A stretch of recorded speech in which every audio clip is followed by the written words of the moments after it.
抬头一看，天都塌了，这么密集的迫击炮，就算在战壕里面也没有容身之所呀。大家好，我是阿贝。本期的水友大神们玩的是战壕迫击炮，双方分为红蓝两个阵营，互相占据一条战壕。虽然双方战壕距离还挺近的，却都要在互相看不见对方的情况下用迫击炮互炸，这就有点抽盲盒的那种感觉。敌人躲在战壕哪里啊？不知道，但我就知道你在我脸上，只能凭感觉抽奖，抽中就爽歪歪，抽不中就继续抽，前提是自己还没有成为炮灰。开战后，双方都只能在自己的战壕里面开炮，不能离开，直到炸死对方最后一人就算获胜啦。视频开始前，各位观众老爷们不妨动动小手点个免费的赞吧。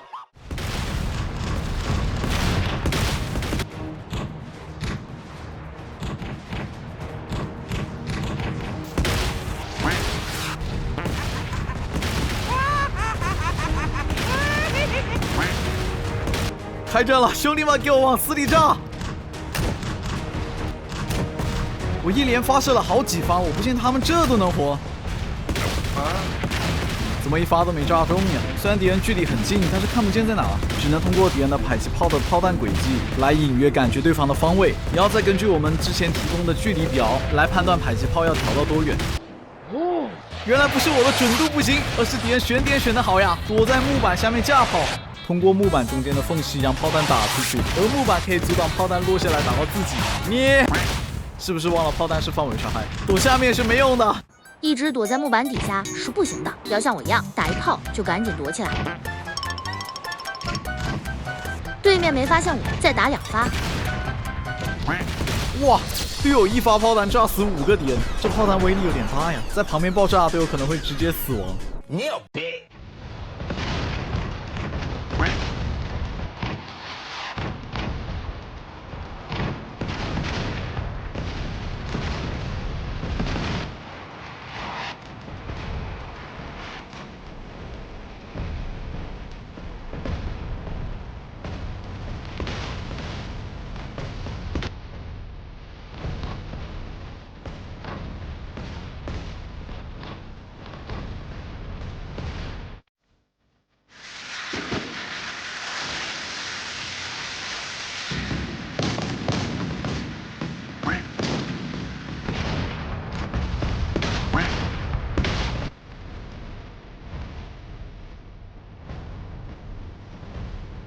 炮弹不断落下，让这2条战壕成为了人间炼狱，完全没有安全的地方。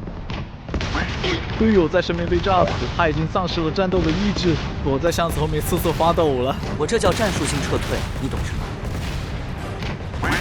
么？哇，还真给他躲过一劫。身边没躲起来的队友都相继被炸死了，只有他活了下来。在一轮轮的炮火轰炸下，我方队友损失惨重呀，因为我方队友大多聚在一起摆放迫击炮，迫击炮又是范围伤害，一炸炸一片的。太残酷了，一炮死伤惨重，身边的队友都被炸死了，你还不跑吗？位置已经被敌方锁定了，再不跑就来不及了呀！只有弱者才会逃跑，我是不会当懦夫的。做英雄要付出代价。你为何不避？因为不怕。为何不怕？不怕就是不怕。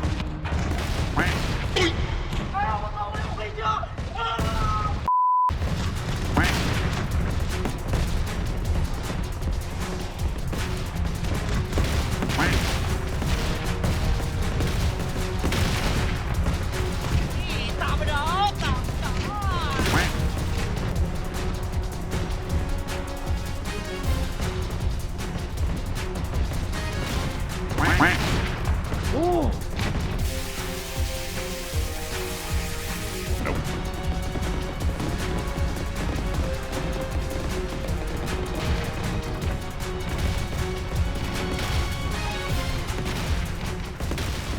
敌方的选手看到漫天的炮弹，也开始感到害怕了。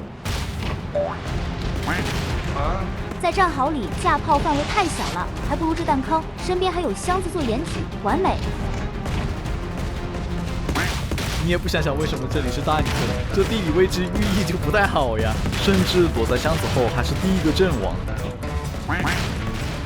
对面被炸的差不多了吧？我上来看看。经过一段时间的轰炸，敌方人数比我方要多几个人。原来是多数敌人躲在了这个防空洞附近，因为迫击炮最短的打击距离是121米，而2条战壕最近的距离是68米，直线打呢是打不到对方的。但是我们很早就说过了，像这种情况呢是可以斜线打对方的，所以我早早就转移了位置，只要斜着打，距离就够了，并且我摊牌了，我开了121就可以了，150。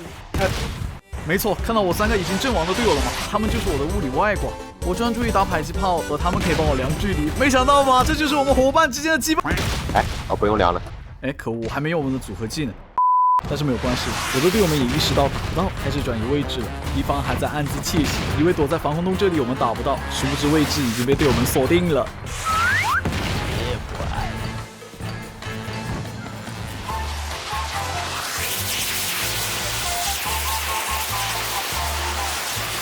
成功命中，胜利的天平开始倾斜。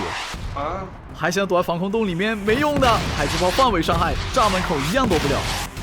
1发残血，2发成河，3发变成了大通铺。最后2名已经残血的蓝方敌人也在队友精准的炮弹下阵亡，恭喜我方逆转战局。如果你喜欢本期视频，不妨点赞关注支持一下。我是小贝的游戏食堂，感谢您观看，我们评论区见。